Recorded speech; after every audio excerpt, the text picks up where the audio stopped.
Take a second to think about what kind of things you need for a healthy life. You probably said something like nutrition or exercising on a regular basis. But did you say sleeping? Well, you should have, because it's right up there at the top with those other two.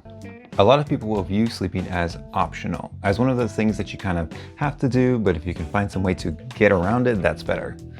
But sleep is just as important as any other kind of physical healthcare routine you might do to take care of your body. Sleep is a non-negotiable, and your body needs it if it's going to function properly. There's a book called Why We Sleep by Matthew Walker, and in it he details how not getting enough sleep can lead to things like a poor immune system. It will double your cancer risk. It will disrupt your blood sugar levels. It can cause blocked arteries or other major psychiatric conditions like anxiety or depression. And so in this video, I'm going to give you 3 different rules that he lays out in his book for how to get good sleep. Rule 1. Don't consume caffeine 10 hours before bedtime.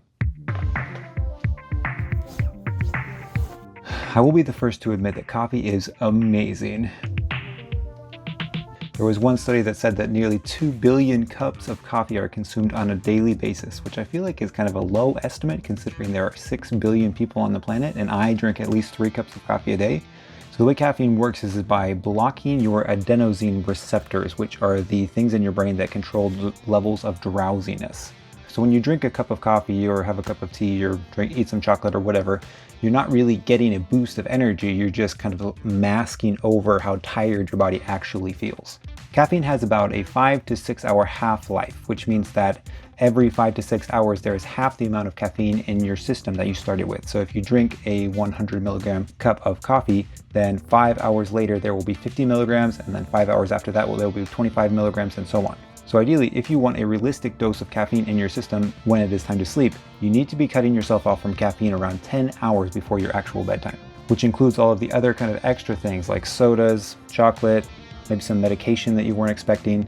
Nowadays, there is caffeine in a lot of different things. Now, I know there are a bunch of people in the comments right now saying like, oh, it's not a big deal, caffeine doesn't affect me, I can drink a cup of coffee right before I go to bed and I'm totally fine. And I mean, caffeine does affect everybody differently, but the point of saying this is not to say that you can't sleep or you won't be able to sleep. It's that caffeine will affect the quality of your sleep. So you might be technically asleep, but you won't be getting that deep, restful sleep that your body actually needs. For me personally, I really hold the line at noon. I get to bed around 9 or 10 in the evening pretty regularly, so noon is a nice, easy cutoff point for me. It's the morning, it's the afternoon. I just don't drink any coffee in the afternoon period. But whatever works for you, you're gonna have to find your own rhythm.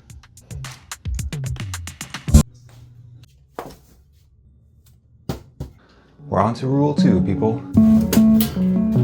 Get 8 hours of sleep, not 8 hours in bed.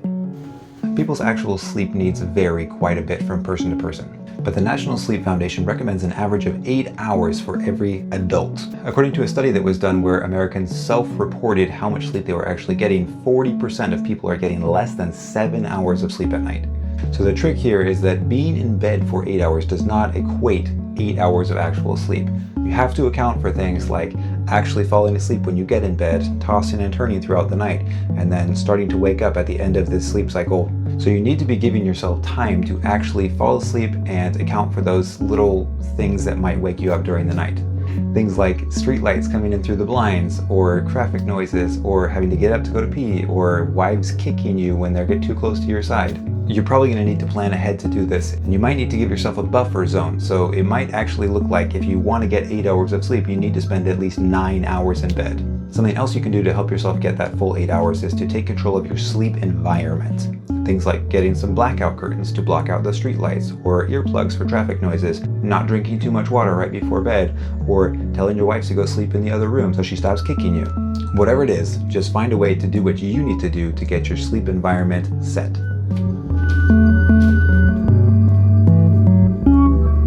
This brings me to rule number 3, which is don't look at screens 1 hour before bedtime.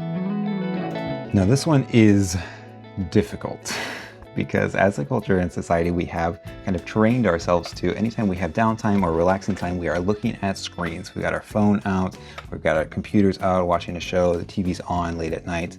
But as far as our eyes and our brains go, the effect this has on us is very detrimental as far as sleep quality goes. It's really easy to just pick up your phone and do some scrolling to unwind, or my wife and I really enjoy watching shows at night to kind of relax and end the day on a mellow note. So if you're one of those people that likes to scroll through your phone on your bed while all the other lights are off and you're just staring at your phone in bed, I'm talking to you. To other people too, but let's be real here.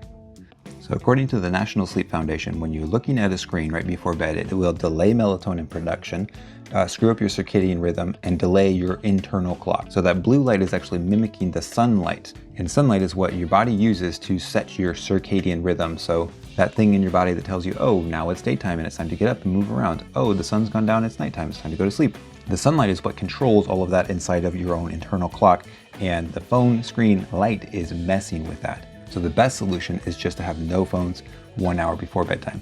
Ideally 2, but I feel like that's pretty unrealistic for most people. Now, to make this transition easier, it's better to not just try and sit there and twiddle your thumbs or meditate or just iron will it and just put on your game face and say, no more screens. So it's better to replace the habit of scrolling or watching something with another habit or something else that you can do to pass the time. Things like board games or going for a walk or talking with your spouse or significant other. Maybe you start a nightly routine of brewing a cup of tea and reading a book for a bit.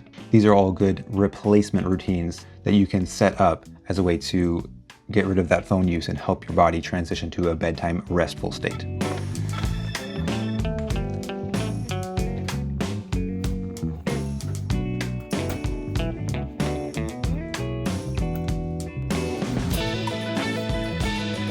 A lot of things in culture nowadays tell us that sleep isn't really that important. You've got movies and TV shows, hustle bros telling you to get 4 hours of sleep at night.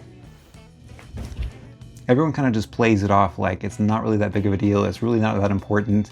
Sleep is kind of just holding you back from being your best self.